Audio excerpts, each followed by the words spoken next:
Bonsoir à tous. À la une de ce journal, la cote d'alerte est atteinte. Le climat sociopolitique et sécuritaire ne cesse de se dégrader dans certaines localités des régions anglophones. Des géostratèges qui s'inquiètent. L'option militaire risque d'engendrer une situation intenable à cause de la mise à l'écart du dialogue inclusif.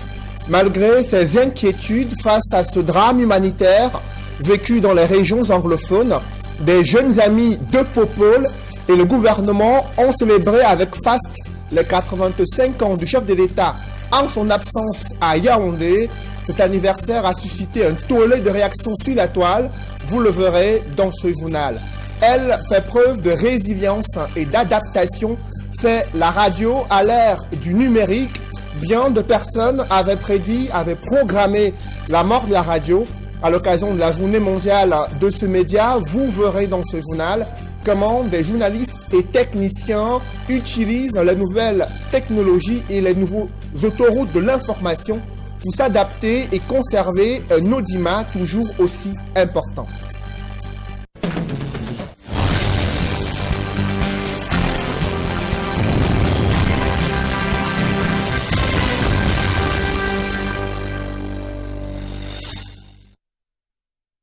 Cette édition complète de l'information sur Equinox Télévision. La situation sociopolitique et sécuritaire ne cesse de se dégrader dans certaines localités des régions du nord-ouest et du sud-ouest. La sécurisation de ces régions anglophones n'a pas stabilisé le climat social de plus en plus délétère au regard du nombre croissant des réfugiés camerounais qui se retrouvent au Nigeria et des morts comptés parmi des civils et des soldats. L'option militaire ne fait qu'engendrer une situation intenable.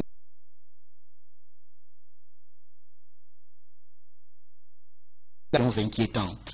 Alors les meurtres des éléments des forces de défense et de sécurité se poursuivent en riposte, si l'on en croit nos confrères réfugiés au Nigeria. Ce chiffre traduit à lui seul l'ampleur de la crise dans laquelle le Cameroun semble.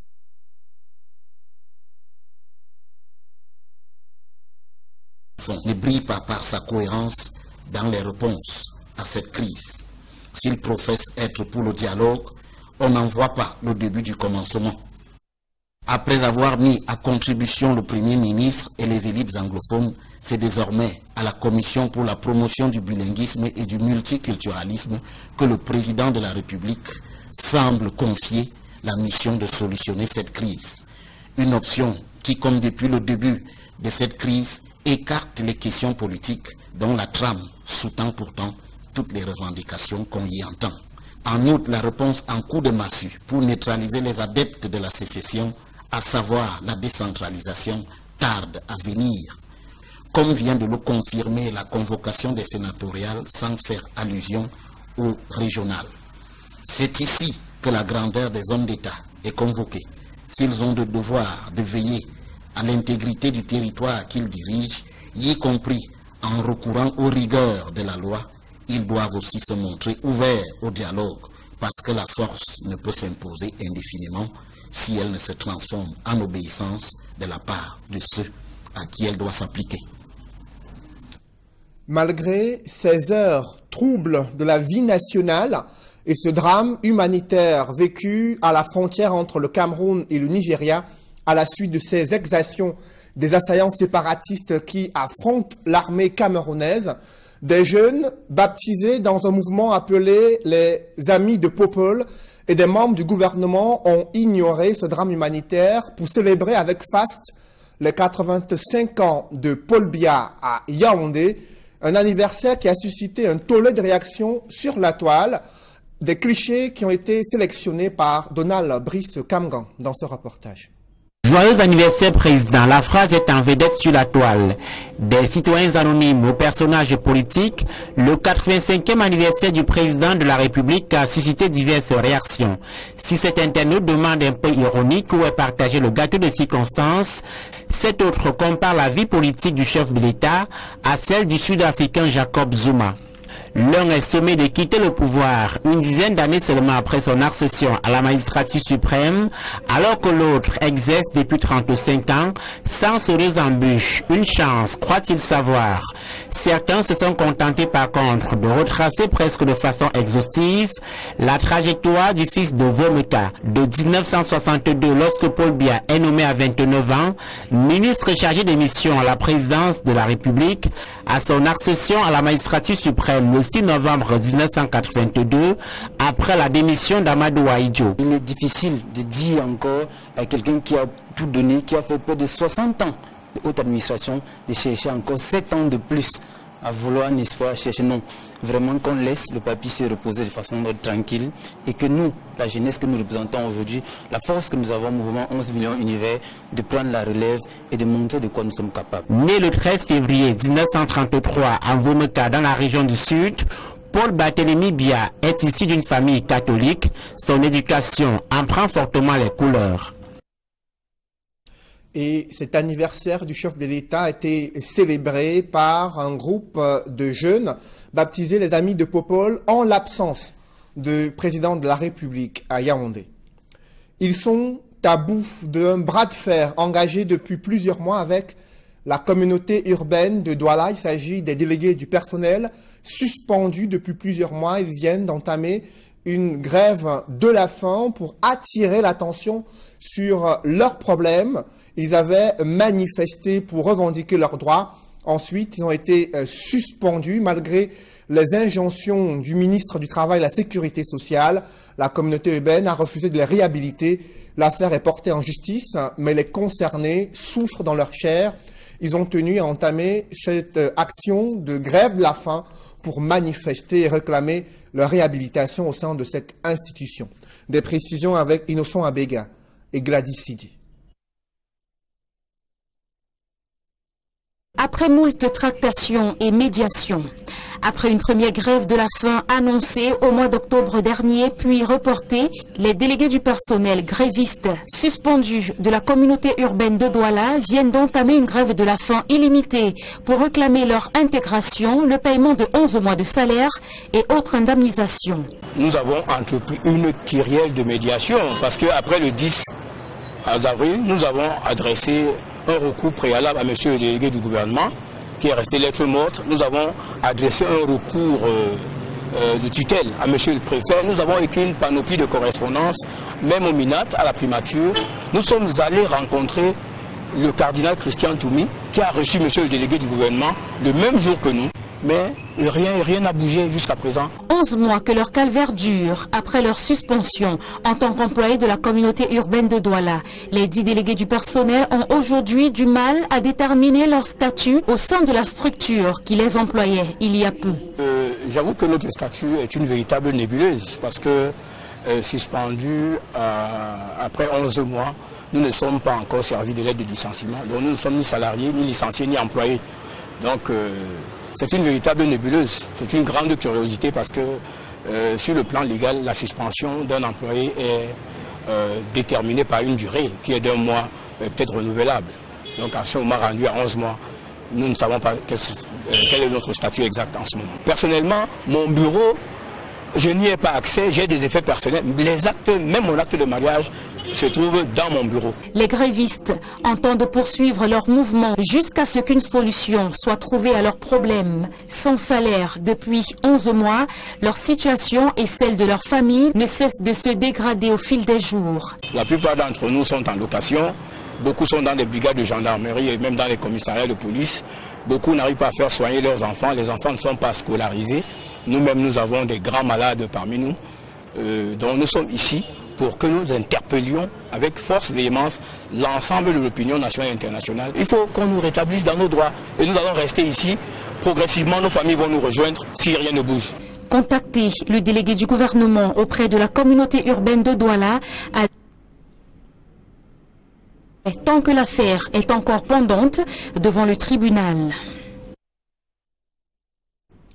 Dans le reste de l'actualité, des défaillances et dysfonctionnements plombent les opérations d'inscription sur les listes électorales.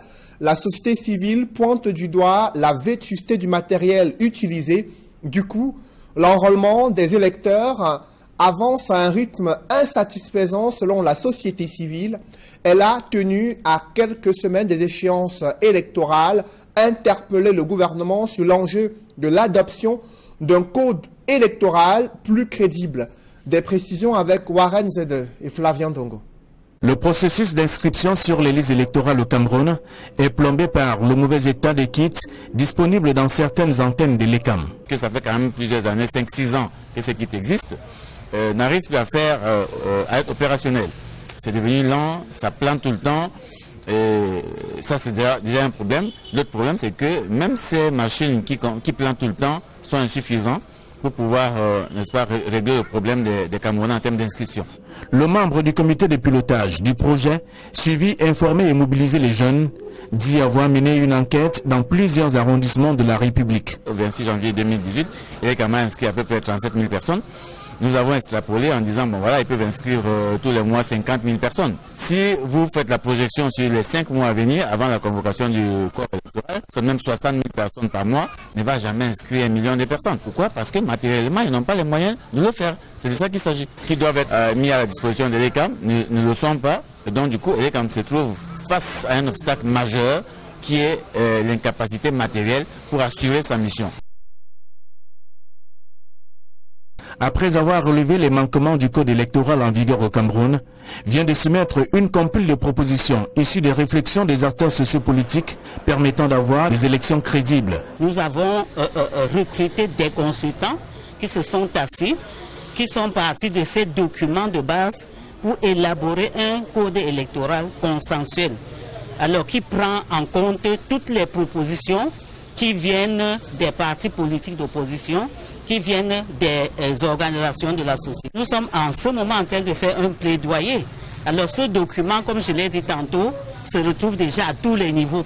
Ces organisations de la société civile en activité avouent se soucier du bon déroulement du processus électoral au Cameroun.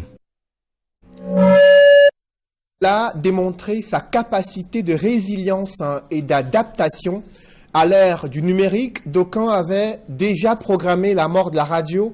Bien au contraire, ces nouveaux autoroutes de l'information ont permis à la radio de se positionner parmi les médias qui ont encore un public et un audimat assez important. À l'occasion de la Journée mondiale de la radio, nos reporters, Joël Esseng et Marcelin Gansop, sont allés à Yaoundé dans les studios de certaines radios pour découvrir comment journalistes et techniciens, bien sûr, manœuvrent ces nouvelles technologies pour s'adapter à la nouvelle donne. Reportage. Il est 13 h lorsque nous débarquons dans les studios de Royal FM, une radio urbaine émettant au cœur de la capitale. En ce jour où l'on célèbre la radio ainsi que ses acteurs, c'est l'émission Fraîcheur Royale qui nous accueille. Accepterait d'être ma Valentine le 14 février. Oui, la radio vit à Yaoundé, malgré l'invasion du numérique. Quand j'entrais dans ce métier, on n'a pas connu les ordinateurs, les machines, on n'a pas connu les téléphones Android, on n'a pas connu l'Internet. Donc aujourd'hui les choses ont changé et ça fait que le métier devient de plus en plus facile. Nous qui sommes dans la radio, nous devons rendre davantage magnifique cet instrument qui a une longue histoire et qui continue à exister malgré l'avènement de d'autres supports tels que le numérique et Internet aujourd'hui. C'est que pour faire face au choc du numérique, les radios ont dû s'adapter, tout au moins celles qui ont la prétention de se frayer un chemin dans un univers fortement concurrentiel. Terminer l'époque où les nagras et autres cassettophones dictaient leurs lois. Aujourd'hui, les choses ont changé. La radio vit l'ère du temps. Parce qu'il fallait fonctionner avec l'analogique, les cassettes, les vidéos, il fallait tracer tout avec les doigts et tout ça. Il raconte souvent les anecdotes où il fallait tourner le bic avec la cassette, avec le stylo et tout. C'était pas évident. Mais aujourd'hui, c'est clair. Il est aujourd'hui possible d'avoir une source, un consultant, à travers le téléphone. Pour une expertise dans un journal, pour appeler un politologue, pour l'enregistrer avec les téléphones Android que nous avons. Et la qualité du son à l'antenne est normale. Ce qu'on ne pouvait pas retrouver par le passé. Djaraba, 9h sur Média, ça se passe en direct de Kiss FM 106.00. Une mutation qui ne va pas sans conséquences. Certains pratiquants pouvant tomber facilement dans le piège du laisser-aller. Maintenant, la mutation qui s'est opéré entre-temps est venu quand même mettre la radio en difficulté. Pour ceux qui ne se sont pas très vite adaptés, forcément ils vont perdre des pédales. En revanche, pour ceux qui ont pensé qu'on peut mettre en commun les nouvelles technologies, si vous voulez le numérique et la radio digitale que l'on a connue par le passé, en mettant tout cela ensemble, ça permet que les uns et les autres, on explose encore davantage. Cette facilité là au travail rime avec un peu de paresse aussi de la part de certains, de beaucoup en radio, ce qui fait qu'on a de plus en plus des informations mensongères. Je veux dire qu'aujourd'hui, la radio, malgré la menace de la télévision, mais également la percée des réseaux sociaux avec tous les réseaux qu'on connaît, la radio peut garder sa place à condition que nous restions sérieux. C'est-à-dire que nous devons garder la fibre qui a fait la radio dans le passé, c'est-à-dire le sérieux dans l'information, la collecte, le traitement et la diffusion. Quoi qu'il en soit, la radio tient toujours la route. Pas besoin de trop de sacrifices pour l'écouter. Elle vous suit et vous accompagne partout, souvent critiquée, mais toujours aussi adulée. C'est cette radio, grand vecteur de communication et média de proximité qui se célèbre ce 13 février 2018. Alors, un autre message dit que le reste pourra attendre. Bon après-midi, dites. Ils ont déjà replongé la tête dans leurs cahiers et leurs cours. Des élèves ont eu droit à toute une semaine d'activités ludiques et culturelles au collège Liberman à Douala. Ils ont dévoilé leur talent artistique. Également, ils ont été édifiés sur des sujets liés, bien sûr, à l'actualité, mais aussi à des projets professionnels et académiques. Des précisions avec Donald Anouzoa dans ce reportage. La semaine culturelle du collège Liberman, inscrite au chapitre des festivités de la fête de la jeunesse, place aux premières loges la culture, le sport et la méditation. Le mini-festival organisé à cet effet va mettre en évidence le savoir-faire des élèves en matière de théâtre, danse, humour, chant choral et défilé de mode. Et c'est avec le même esprit festif que l'invité du collège Liberman, l'artiste musicien local, va se joindre à cette jeunesse qui scande son nom et exécute sans faute de théâtre, danse, humour, chant choral et défilé de mode. Et c'est avec le même esprit festif que l'invité du collège Liberman, l'artiste musicien local, va se joindre à cette jeunesse qui scande son nom et exécute sans fausse note ses chansons. Le mini-festival 2018 restera donc à jamais gravé dans les mémoires. Je suis très émue par cette journée parce qu'elle a permis une belle diversité entre tous les collèges.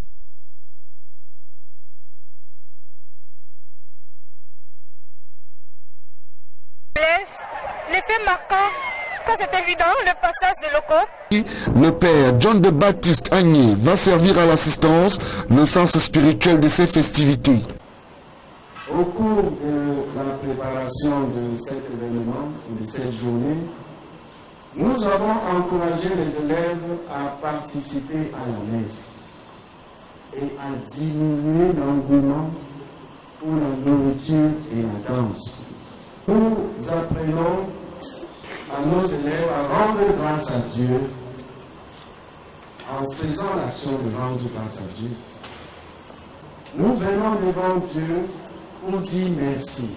Merci pour la vie, merci pour l'existence que nous menons et merci pour notre établissement. Occasion aussi pour les responsables du collège de convoquer la mémoire de Angelbert Vein, prêtre jésuite, auteur dans des domaines aussi variés que la religion. Le message particulier s'inscrit dans ce que nous avons voulu au début de l'année, placer cette année sous la figure du Père Vein, un père jésuite camerounais.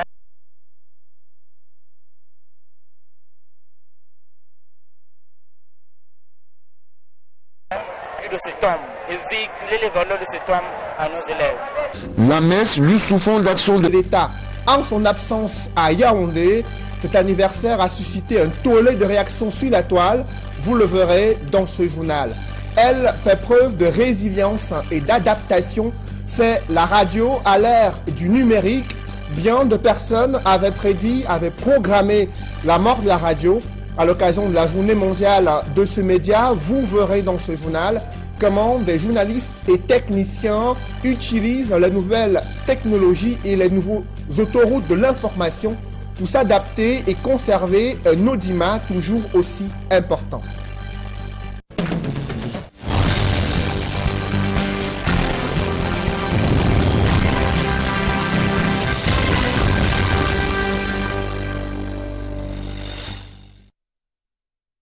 Cette édition complète de l'information sur Equinox Télévision. La situation sociopolitique et sécuritaire ne cesse de se dégrader dans certaines localités des régions du nord-ouest et du sud-ouest. La sécurisation de ces régions anglophones n'a pas stabilisé le climat social de plus en plus délétère au regard du nombre croissant des réfugiés camerounais qui se retrouvent au Nigeria et des morts comptés parmi des civils et des soldats. L'option militaire ne fait qu'engendrer une situation intenable. C'est en tout cas l'avis des géostratèges qui préviennent le gouvernement sur les dangers auxquels s'expose le Cameroun. Des précisions avec Guy Zogo dans ce reportage. Désormais une certitude, la crise anglophone au Cameroun prend des proportions inquiétantes. Alors que le président de la République a annoncé dans son discours à la nation le 10 février dernier que la situation était stabilisée, les faits sur le terrain démentent cet optimisme. Ces dernières heures, fait gravissime, le sous-préfet de Batibo a été enlevé lors de la fête du 11. Ces dernières heures, fait gravissime, le sous-préfet de Batibo a été enlevé lors de la fête du 11 février et reste introuvable jusqu'ici. Les meurtres des éléments des forces de défense et de sécurité se poursuivent. En riposte, si l'on en croit nos confrères de TV5 Monde, des villages ont été incendiés par nos forces de l'ordre.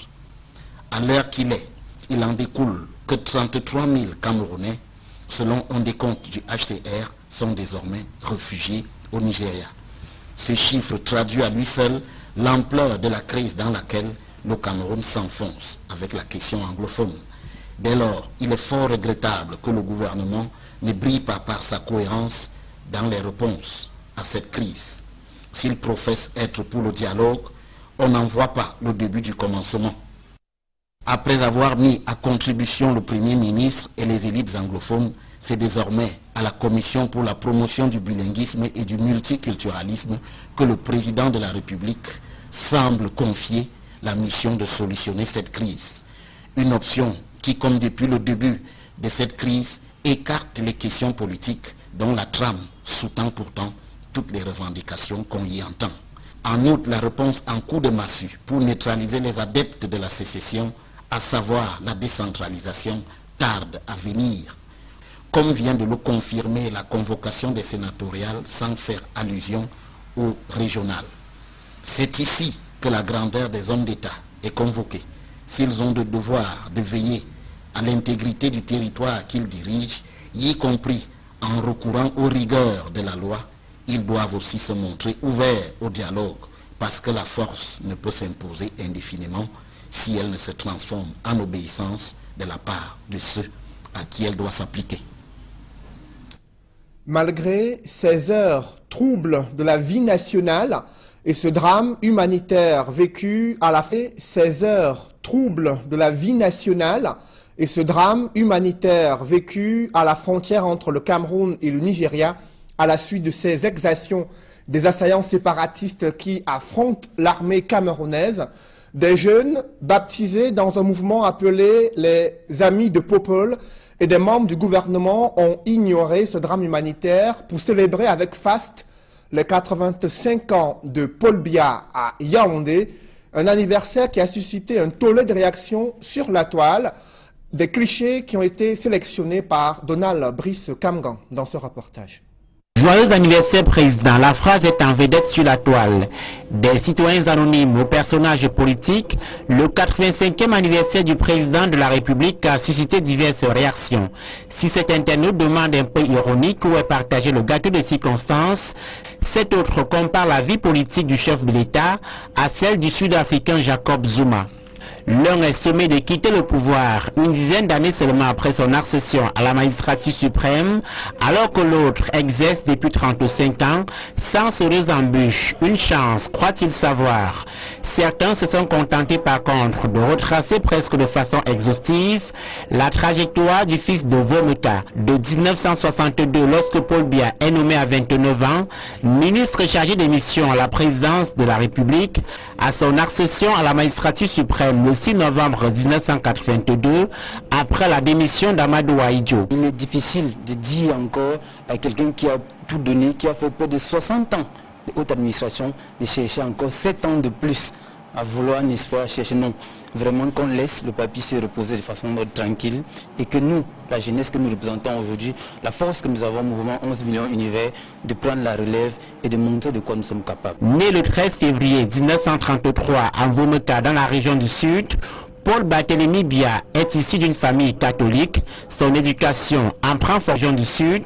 Paul Barthélémy Biya est issu d'une famille catholique. Son éducation emprunte fortement les couleurs. Et cet anniversaire du chef de l'État a été célébré par un groupe de jeunes baptisés les Amis de Popol en l'absence du président de la République à Yaoundé. Ils sont à bout d'un bras de fer engagé depuis plusieurs mois avec la communauté urbaine de Douala. Il s'agit des délégués du personnel suspendus depuis plusieurs mois. Ils viennent d'entamer une grève de la faim pour attirer l'attention sur leurs problèmes. Ils avaient manifesté pour revendiquer leurs droits. Ensuite, ils ont été suspendus malgré les injonctions du ministre du Travail et de la Sécurité sociale. La communauté urbaine a refusé de les réhabiliter. L'affaire est portée en justice, mais les concernés souffrent dans leur chair. Ils ont tenu à entamer cette action de grève de la faim pour manifester et réclamer leur réhabilitation au sein de cette institution. Des précisions avec Innocent Abega et Gladys Sidi.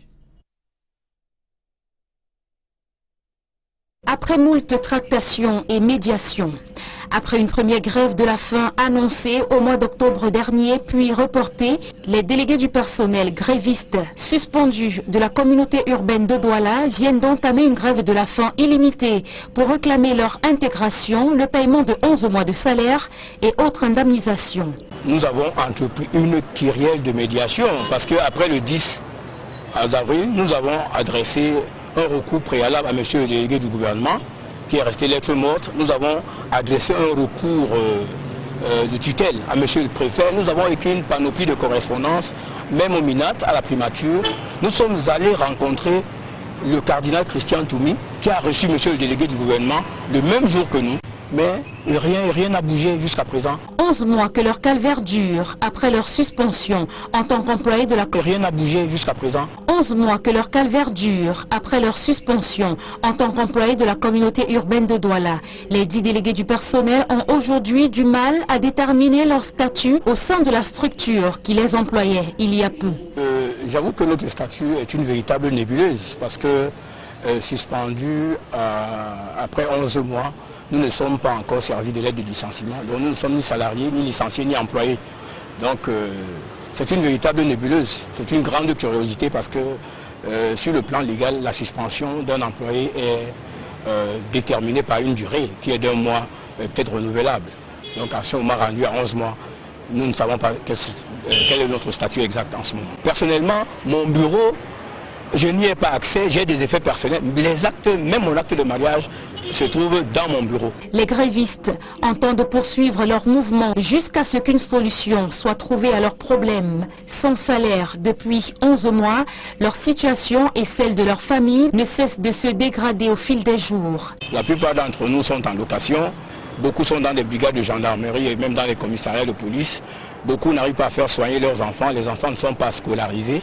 Nous-mêmes, nous avons des grands malades parmi nous. Donc nous sommes ici pour que nous interpellions avec force et véhémence l'ensemble de l'opinion nationale et internationale. Il faut qu'on nous rétablisse dans nos droits. Et nous allons rester ici. Progressivement, nos familles vont nous rejoindre si rien ne bouge. Contacté, le délégué du gouvernement auprès de la communauté urbaine de Douala a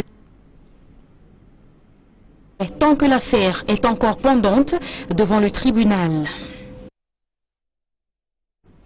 Dans le reste de l'actualité, des défaillances et dysfonctionnements plombent les opérations d'inscription sur les listes électorales. La société civile pointe du doigt la vétusté du matériel utilisé. Du coup, l'enrôlement des électeurs avance à un rythme insatisfaisant selon la société civile. L'enrôlement des électeurs avance à un rythme insatisfaisant selon la société civile. Elle a tenu à quelques semaines des échéances électorales interpellé le gouvernement sur l'enjeu de l'adoption d'un code électoral plus crédible. Des précisions avec Warren Zede et Flavien Dongo. Le processus d'inscription sur les listes électorales au Cameroun est plombé par le mauvais état des kits disponibles dans certaines antennes de l'ECAM. Que ça fait quand même plusieurs années, 5-6 ans que ces kits existent, n'arrivent plus à être opérationnels. C'est devenu lent, ça plante tout le temps, et ça c'est déjà un problème. L'autre problème c'est que même ces machines qui plantent tout le temps sont insuffisantes pour pouvoir, n'est-ce pas, régler le problème des Camerounais en termes d'inscription. Le membre du comité de pilotage du projet, suivi, informé et mobilisé les jeunes, dit avoir mené une enquête dans plusieurs arrondissements de la République. Au 26 janvier 2018, il y a quand même inscrit à peu près 37 000 personnes.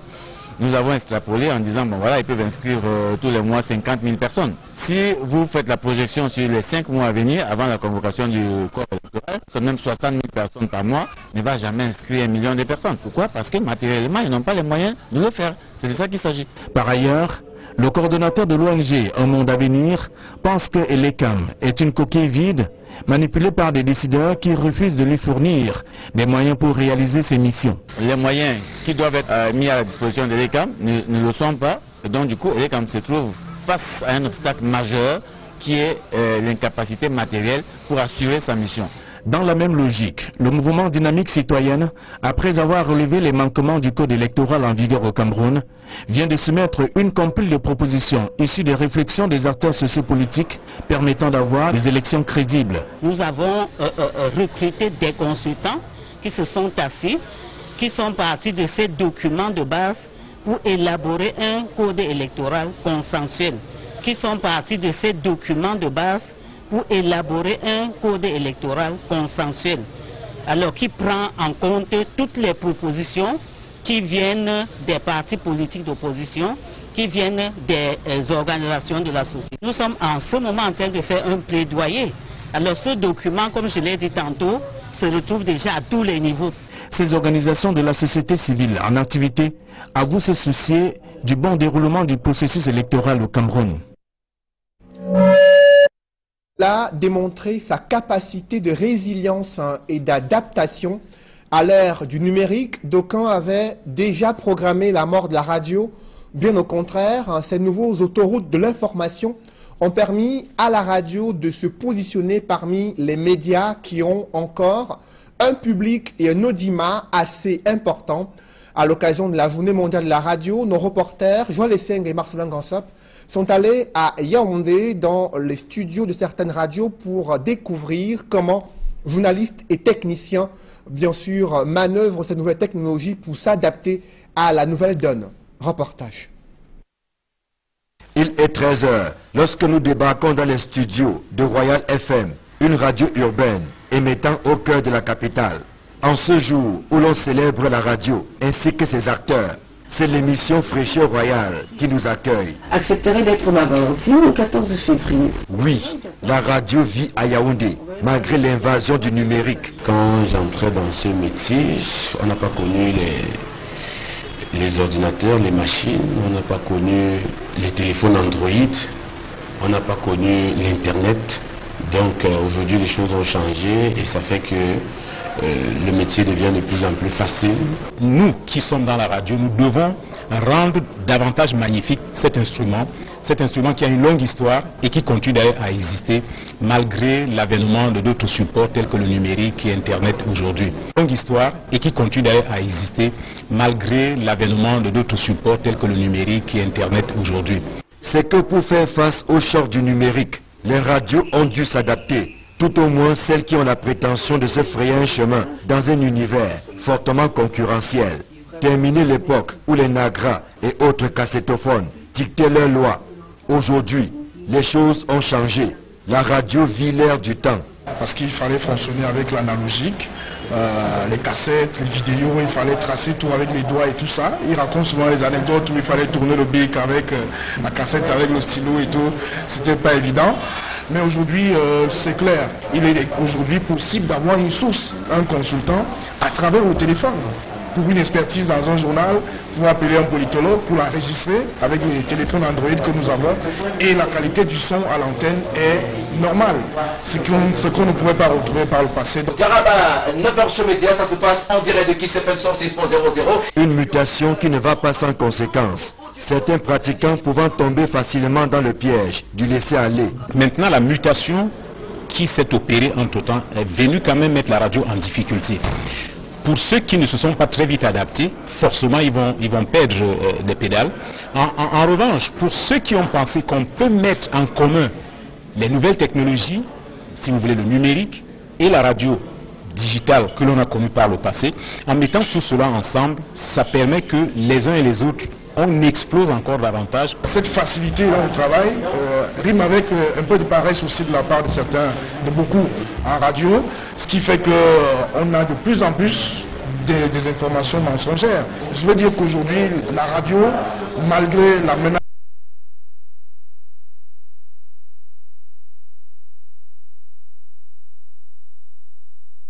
que nous restions sérieux, c'est-à-dire que nous devons garder la fibre qui a fait la radio dans le passé, c'est-à-dire le sérieux dans l'information, la collecte, le traitement et la diffusion.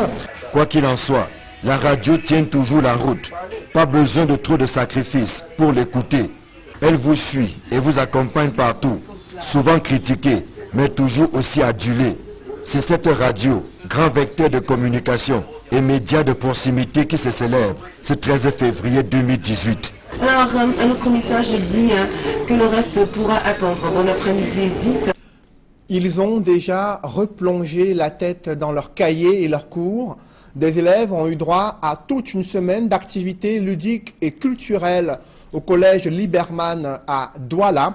Ils ont dévoilé leur talent artistique. Également, ils ont été édifiés sur des sujets liés bien sûr à l'actualité, mais aussi à des projets professionnels et académiques. Des précisions avec Donald Anouzoa dans ce reportage. La semaine culturelle du collège Liberman, inscrite au chapitre des festivités de la fête de la jeunesse, place aux premières loges la culture, le sport et la méditation. Le mini-festival organisé à cet effet va mettre en évidence le savoir-faire des élèves en matière de théâtre, danse, humour, chant choral et défilé de mode. Et c'est avec le même esprit festif que l'invité du collège Liberman, l'artiste musicien local, va se joindre à cette jeunesse qui scande son nom et exécute sans fausse note ses chansons. Le mini-festival 2018 restera donc à jamais gravé dans les mémoires. Je suis très émue par cette journée parce qu'elle a permis une belle diversité entre tous les collèges. Et il y avait aussi des talents qui se sont exprimés lors du mini-festival et moi ça m'a beaucoup enchanté de les voir. L'effet marquant, ça c'est évident, le passage de locaux. Le tournoi de football, quant à lui, verra la victoire. L'effet marquant, ça c'est évident, le passage de locaux. Le tournoi de football, quant à lui, verra la victoire après tir au but du collectif des classes de première sur la sélection de Terminal A. L'autre moment fort de la semaine culturelle du collège Liberman sera consacré à la messe solennelle de clôture des activités. Dans son homélie, le père John de Baptiste Agné va servir à l'assistance le sens spirituel de ces festivités. Au cours de la préparation de cet événement, de cette journée, nous avons encouragé les élèves à participer à la messe et à diminuer l'engouement pour la nourriture et la danse. Nous apprenons à nos élèves à rendre grâce à Dieu en faisant l'action de rendre grâce à Dieu. Nous venons devant Dieu pour dire merci.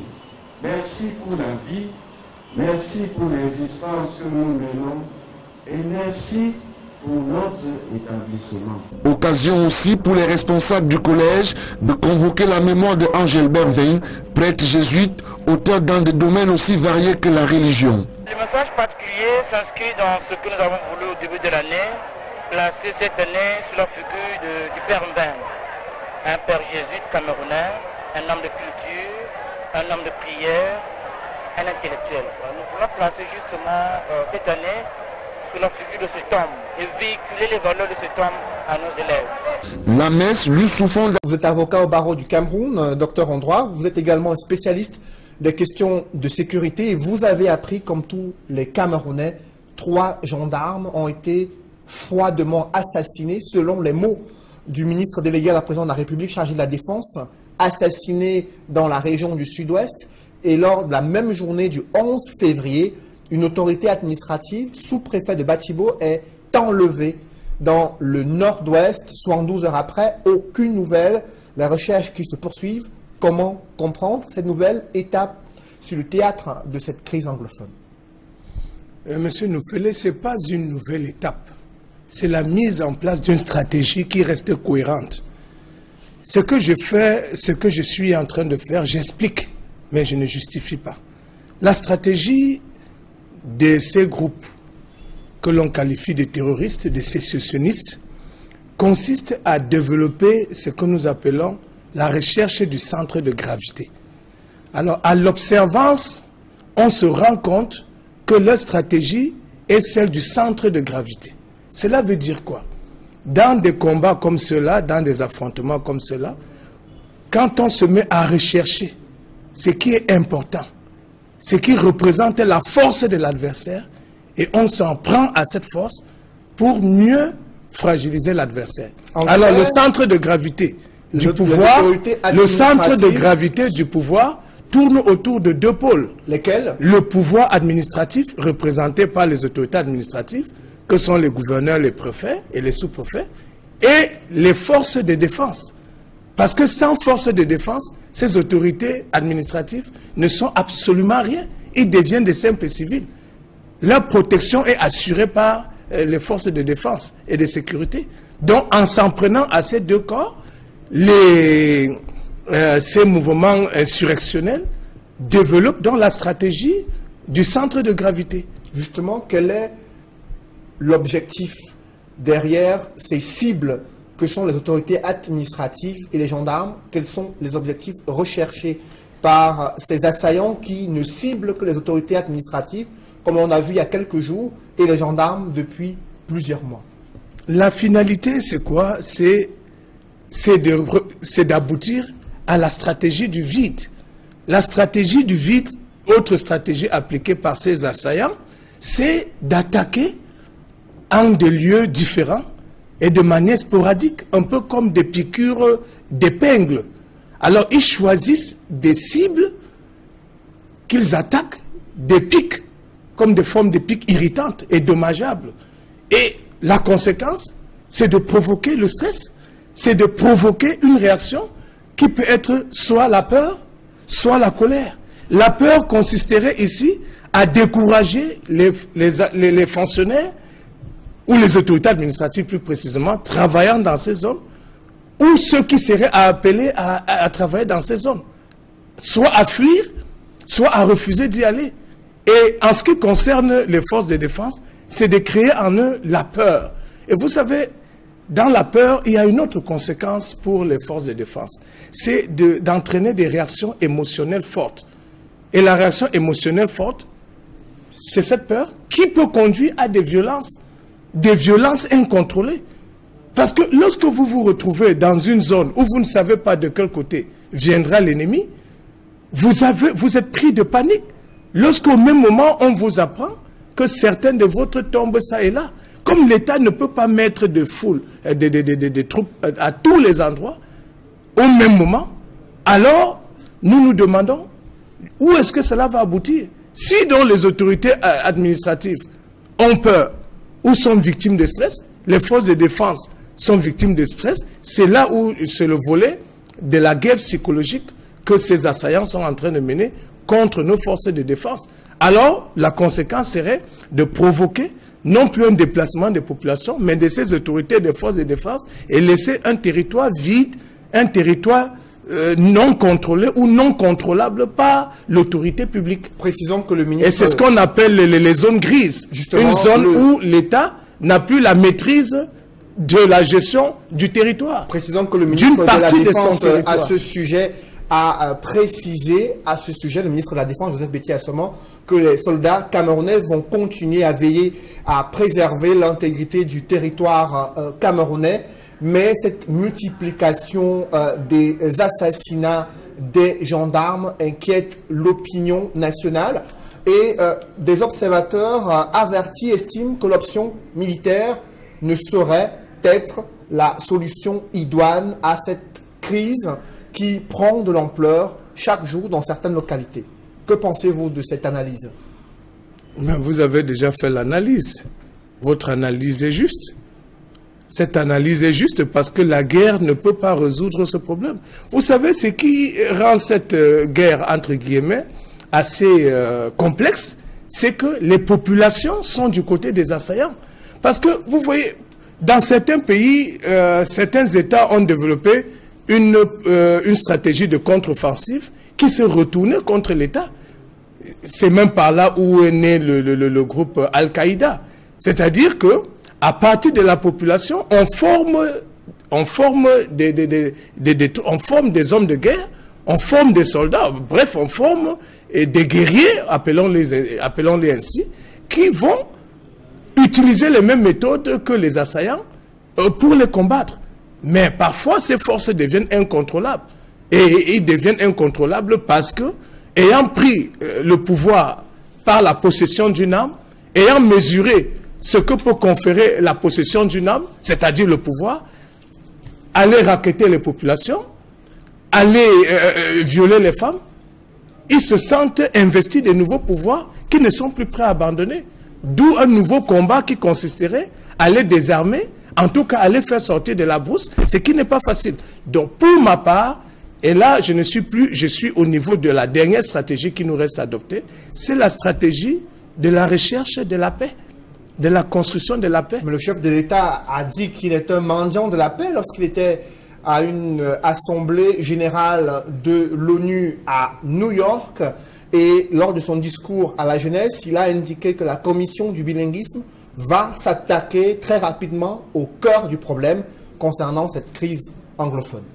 Oui, le chef de l'État a parlé qu'il est mendiant de la paix lorsqu'il s'adressait dernièrement du haut de la tribune des Nations Unies à tout le monde, en disant que le Cameroun est un pays de paix, est un pays qui aspire à la paix, qui aime la paix, qui recherche la paix.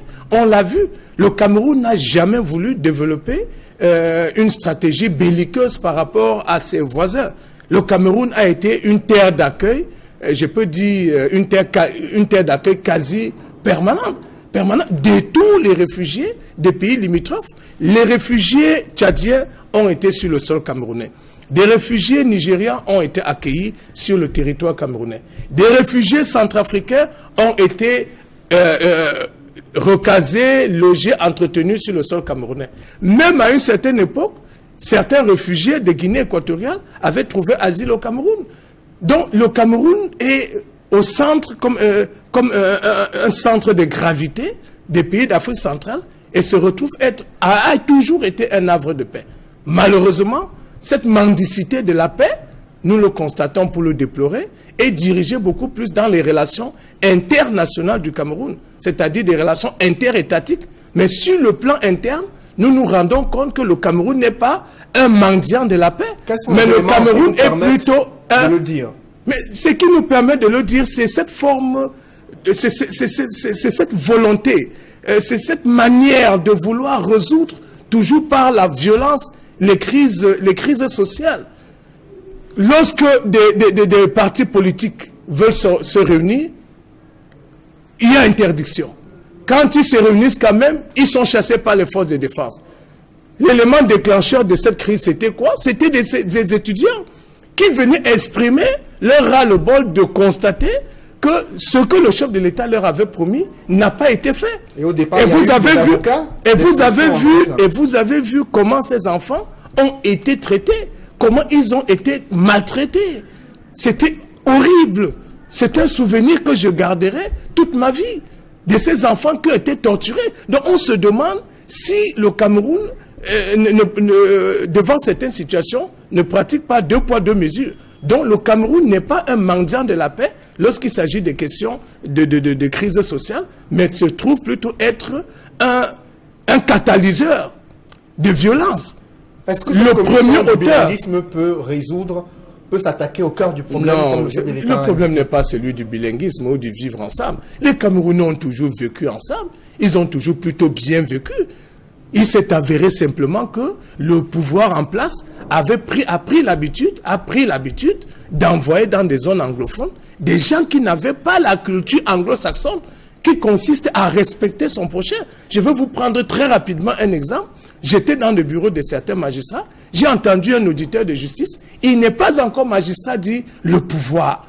Le pouvoir. C'est-à-dire, on sentait déjà qu'avant même de commencer le travail, ce monsieur ressentait que le pouvoir qu'ils vont détenir ou détenir le pouvoir, c'est quelque chose de grandiose. Je lui ai dit, jeune homme, dans les pays anglo-saxons, le pouvoir c'est même quelque chose, c'est une charge. Le pouvoir consiste à respecter son prochain, à servir la nation, à rendre justice. Le pouvoir ne consiste pas à poser des actes à l'emporte-pièce ou à exprimer ses humeurs ou faire fonctionner la justice selon ses humeurs. Donc voilà le problème qui se pose. Ceux qui sont chargés de la gestion administrative de ces régions, ces derniers temps, n'ont pas une culture de paix, n'ont pas la culture du respect d'autrui, du respect des droits de l'homme. Ils sont assez brutaux et du coup, il y a une espèce de ras-le-bol des populations. Parce qu'on ne peut pas dire que la situation économique difficile a commencé aujourd'hui. Mais lorsque devant ces difficultés économiques s'ajoute l'arrogance et le mépris de ceux qui sont chargés de vous encadrer et de vous diriger, alors il y a un ras-le-bol qui s'exprime donc par la violence. Justement, face à l'enlisement de la crise, de quelle carte dispose encore le gouvernement pour sortir de cette impasse et de cette crise qui affecte, vous l'avez dit, presque tout le secteur d'activité dans les 2 régions anglophones? Moi, je constate plutôt que la situation va s'enliser. La nomination des membres du Conseil constitutionnel m'a donné un goût amer de ce qui pourrait arriver plus tard. Parce que dans un pays où on aspire à la paix et qu'on décide de choisir des membres d'un organe régulateur et que ceux qui sont choisis sont des anciens fonctionnaires ou des gens d'un même parti politique, alors ça nous inquiète. Il n'y avait pratiquement pas de personnalités de la société civile, à part un représentant du SDF. Parce que j'ai appris que le chairman a reçu du gouvernement, le gouvernement aurait demandé au chairman de proposer 3 noms. De ces 3 noms, et le choix était porté sur monsieur le professeur Cui.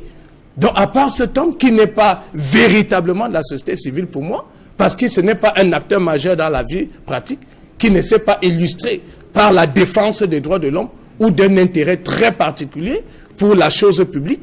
Donc on se demande comment dans une constitution de ces membres du Conseil constitutionnel, sur 11 membres, on ne retrouve pas d'avocat. Il n'y a pas d'avocat. Manque-t-il des ténors du barreau? Je ne prêche pas pour ma chapelle, mais dans tous les pays du monde, ce poste leur est particulièrement dédié. En France, en Angleterre, aux États-Unis. Comment pouvez-vous comprendre que sur 11 membres, il n'y ait pas d'avocat? Comment n'avoir pas puisé parmi les notaires retraités des gens qui ont une certaine respectabilité? Donc c'est comme une forme de récompense aux amis fonctionnaires. Donc du coup, on se demande si nous sommes dans une logique qui pourrait aller à la construction de la paix. Pour construire la paix, il faut aller avec des hommes nouveaux, aller avec des hommes qui n'ont pas un passé de partialité. Or, toute personne ayant milité à un haut niveau dans un parti politique est déjà partisan, qu'il soit du SDF, qu'il soit du RDPC, qu'il soit de n'importe quel autre parti. Merci, Maître Célestin Kengoum, pour toutes ces précisions. Je rappelle que vous êtes avocat au barreau du Cameroun et docteur en droit. Avant de mettre un terme à ce journal, un public reportage sur les perles de Frévis qui viennent d'offrir un important don à un centre pour enfants déficients mentaux et physiques à Bafoussam. Reportage.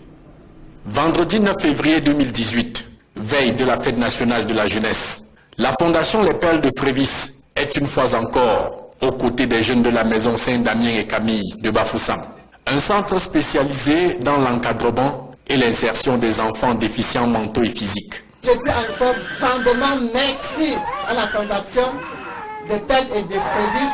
Pour la circonstance, les membres de cette fondation de charité sont venus soutenir l'œuvre de la maison Saint-Damien et Camille en don de médicaments, denrées alimentaires, ustensiles de cuisine, matériel de couchage, du sourire et de l'espoir. Une femme qui voit un enfant dans cet état, c'est trop difficile même de parler parce que je me la gorge nous. Donc j'espère qu'avec tout ce que nous faisons, les autres vont aussi pouvoir venir avec nous pour les aider, pour pouvoir s'en sortir, si Dieu le veut. Le cadre de vie actuel de ces enfants ne répondant point aux normes, la présidente de la Fondation Les Perles de Frévis lance un appel à tous pour soutenir la construction d'un centre approprié à l'image de cette maquette qui a été présentée. Il y a de cela 6 mois, elle nous a présenté un plan, le plan Excellence qui est en face de vous, pour les logements de ces enfants. Je pense que ces enfants le méritent, parce que quelque part, même le cadre dans lequel on vit avec sa maladie est un soin. Les membres de la Fondation Les Perles de Frévis invitent surtout tous les parents qui, par honte, continuent de garder leurs enfants déficients mentaux et physiques à la maison. Un centre comme celui-ci, ça permet aux enfants, ça permet aux encadreurs de suivre les enfants et de faire en sorte que les enfants évoluent plus facilement et plus rapidement. Président cette cérémonie de remise de dons, le gouverneur de la région de l'Ouest, une fois encore, félicite et encourage les membres de la Fondation Les Perles de Frévis pour leur sollicitude constante au chevet des nécessités. Je crois que c'est un bon exemple à suivre, que les autres puissent aussi regarder autour d'eux pour voir les nécessités et les donner un coup de main. Merci, cette fondation.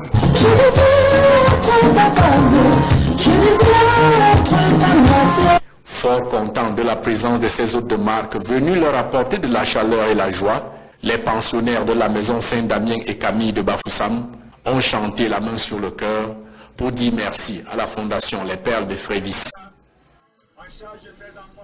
Mesdames, Messieurs, c'est la fin de ce journal. Merci de l'avoir suivi. Juste après cette édition du 20h, l'émission Parole de femmes, présentée par Julingue Nyondé. Bonne soirée sur cette même antenne.